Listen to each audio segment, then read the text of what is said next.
Good morning dear friends.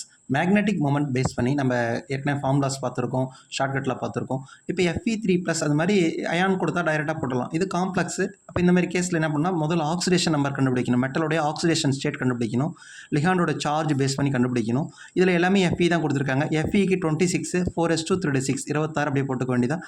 அதில் மொத்தமாக 8 electron இருக்குது. 8ல் 3 போயிடுச்சுன்னா 5 எலக்ட்ரான் இருக்குது. இதுலேயும் 3 ப்ளஸில் இருக்குது, அதனால் 5 எலக்ட்ரான் இருக்குது மீதி. இதில் 8 எலக்ட்ரானில் 2 போயிடுச்சுன்னா மீதி 6 எலக்ட்ரான், இதுலேயும் 6 எலக்ட்ரான், எல்லாமே 2+. இங்கே சயனைடு ஸ்ட்ராங் லிகாண்ட்னால பேர் பண்ணிடும், அதனால் ஒரே ஒரு அன்பேர்ட் எலக்ட்ரான், ஆன்சர் 1.73.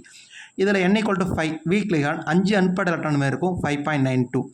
இதில் Fe2+ சயனைடு ஸ்ட்ராங் லிகாண்ட், அப்போ n=0 0 Bm போர் மேக்னட்டான். இதில் 4 அன்பேர்ட் எலக்ட்ரான் இருக்குது, 4 அன்பேர்ட் எலக்ட்ரானுக்கு 4.90. அப்போ கரெக்ட் ஆப்ஷன் என்ன அப்படின்னு பார்த்தீங்கன்னா, அப்போ 1க்கு வந்து 4 ஃபஸ்ட் ஆப்ஷன், ஏக்கு 4 இருக்கிறது 2 ஆப்ஷன் இருக்குது. செகண்ட் பிக்கு வந்து பார்த்தீங்கன்னா 1 ஃபஸ்ட் ஆப்ஷன், பிக்கு ஃபஸ்ட் ஆப்ஷன் இருக்கிறது 4th ஆப்ஷன் தான். இப்போ 4th ஆப்ஷன் தான் கரெக்ட் ஆன்சர். Thank you tears.